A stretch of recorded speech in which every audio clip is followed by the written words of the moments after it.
All right, let's talk about vehicle insurance. I'm going to try to keep this brief.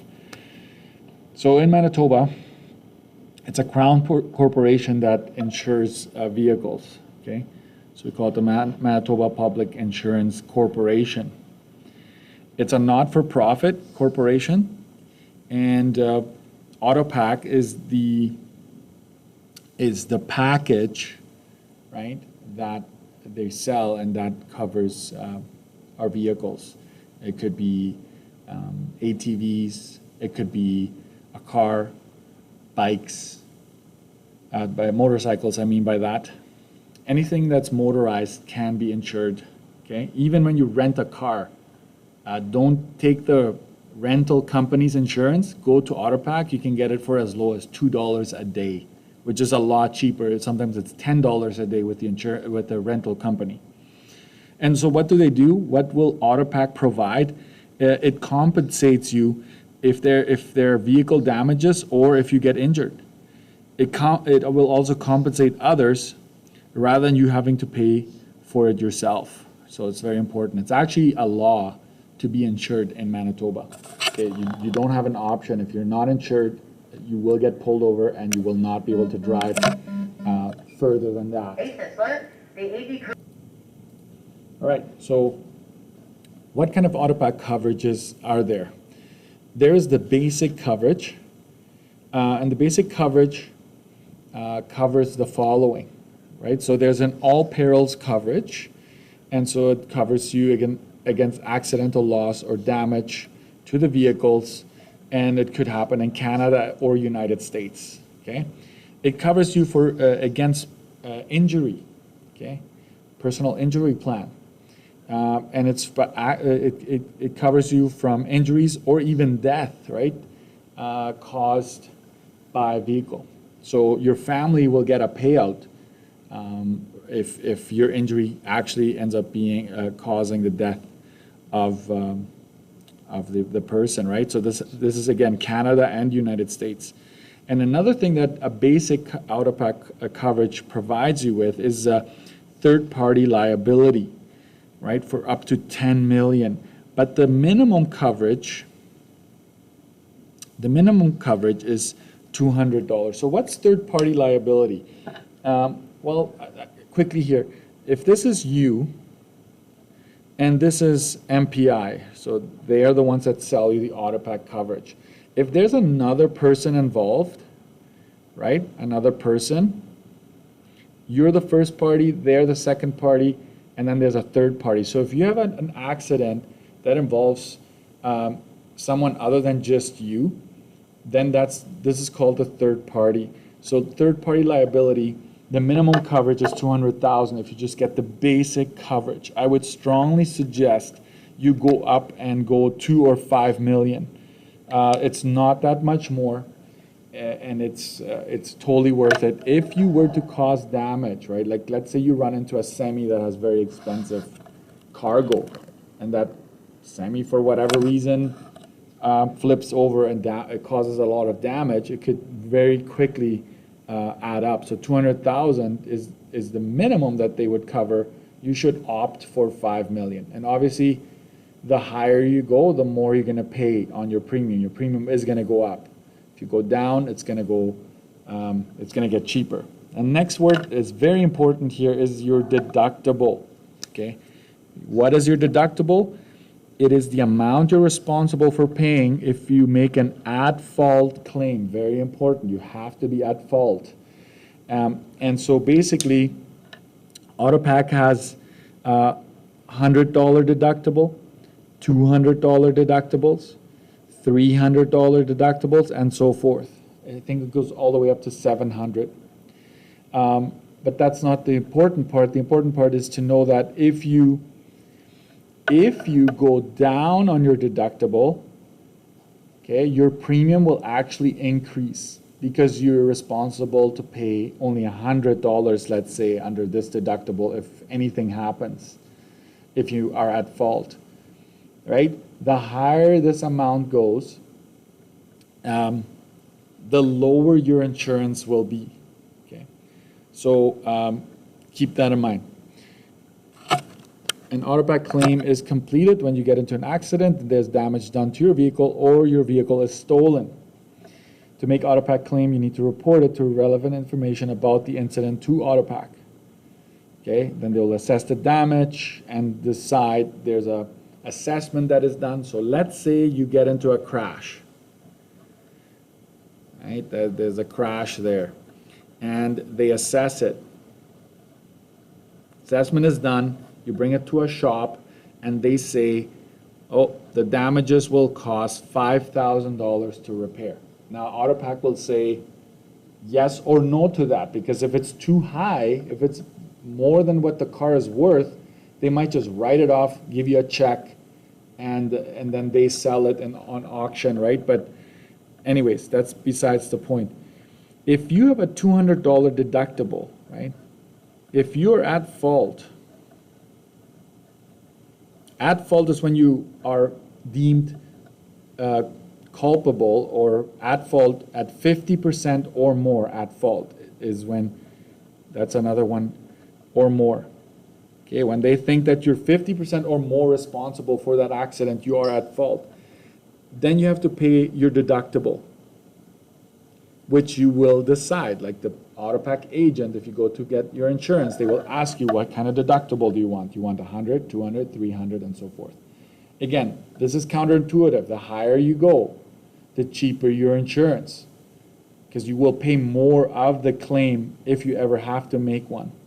Okay, so have this on your study sheet, deductible.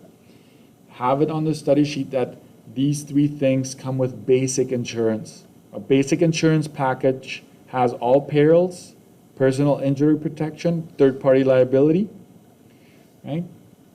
Maybe make a note that the amount will determine how much your premium is. The higher you pick, the more it's going to go. The lower you go, the cheaper it's going to get. Deductible, absolutely must.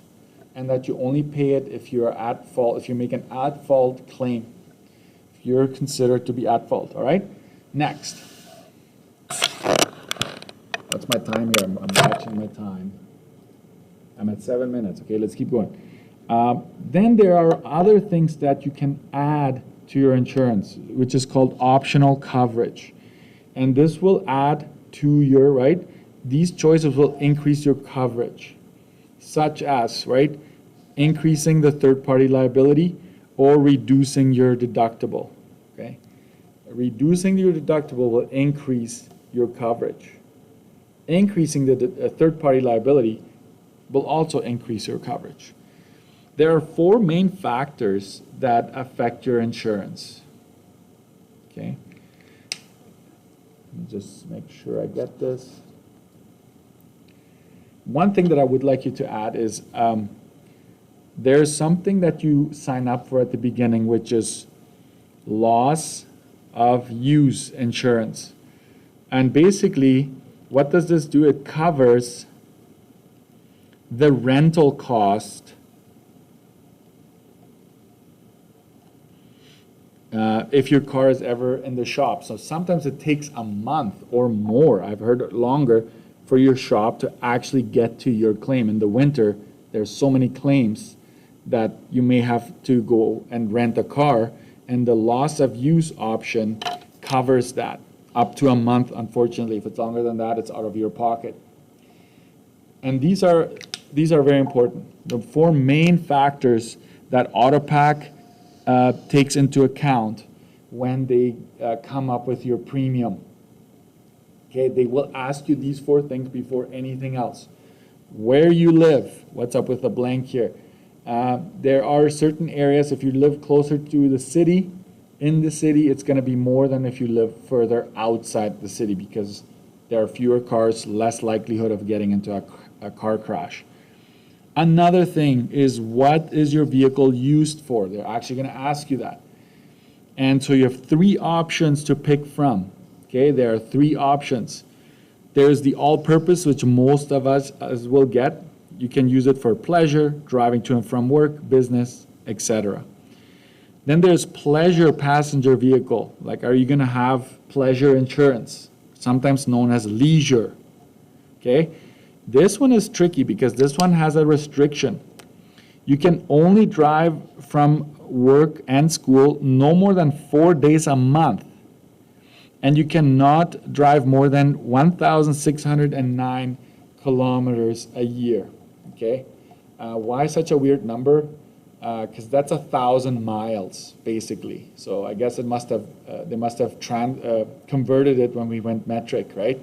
But no more than 1,000 miles. It can be, however, there's a clause here that gives you an exception.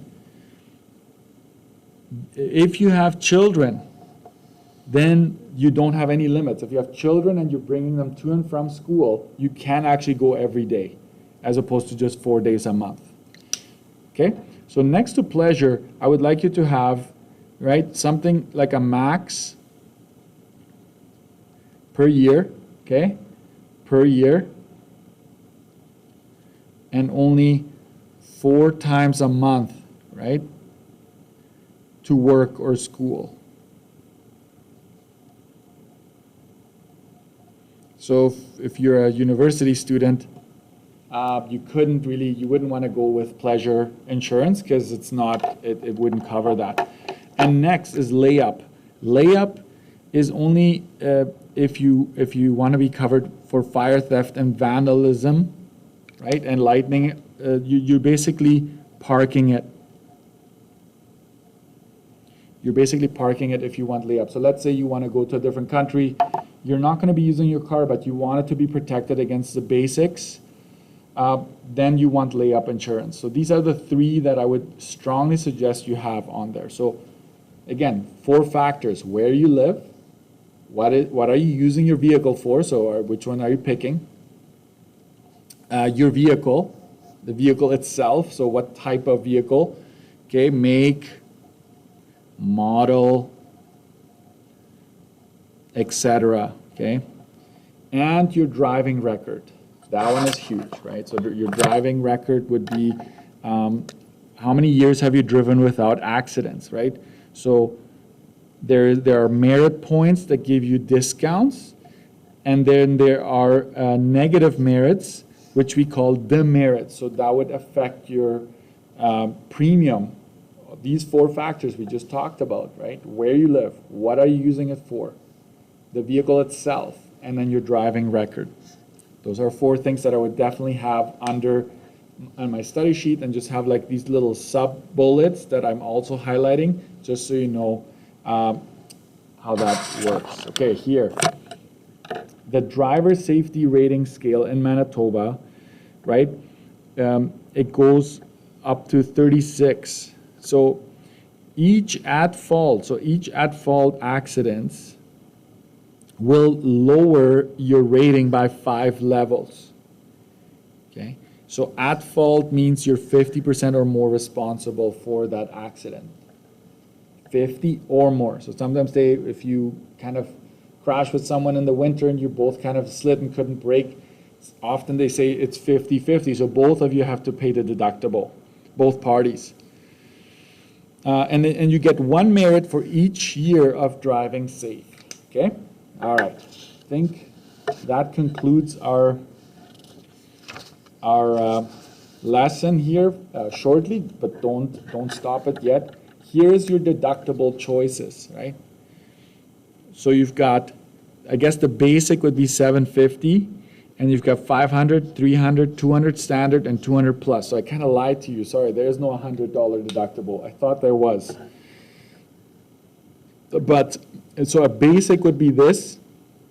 As you lower your deductible, your premium will go up.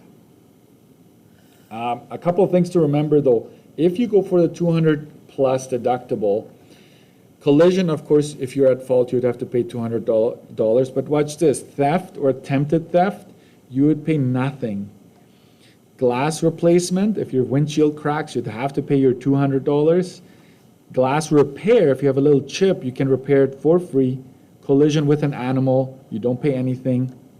Vandalism, somebody scratches your car or whatever, keys your car, that's also zero. And so other than that, you pay $200, but there's a few bonuses if you go with a $200. Whereas $750, you pay $750 no matter what. no matter what category your accident falls under. One more thing, okay? This is for life. And I'm going to grab my driver's license here real quick. I know I said 15 minutes. It's going slightly over. If you ever get into an accident, right, please don't just show someone, I'm not very proud of this picture. Don't just show someone your driver's license like I'm putting my thumb over the important information, all right? They don't need to know your date of birth. They don't need to know your address, right? I have my address on there. That is all, oops, that I just gave it away. Now it's on everybody knows. But you don't want all that private information to be given to a stranger. All you need to do is make sure you have a phone number, you have the name, you take pictures, you get a witness, right? If you see a witness around, get their phone number and their names, right? If you see, hey, did you see that? Do you think I could get your phone number and your name, please, so I can add it to my report? Because you have to call Autopac. So you exchange this information. You want to have the other people, the other person's phone number, their name. You want to take pictures of the damage, maybe also around the condition of the road. Witness, maybe get a statement or get the phone number and names. And then you want to call Autopac. You want to call them and make the claim. Okay, you tell them your story. If the other person hasn't contacted them yet, then Autopac will try to reach them and get their side of the story. But it is important to get witnesses because sometimes the person changes their mind. They're like, oh, I'm gonna be at fault here. I'm gonna lose merits and all of that, right? So you don't want to risk that. Okay. I believe that that's it. Thank you very much for your time.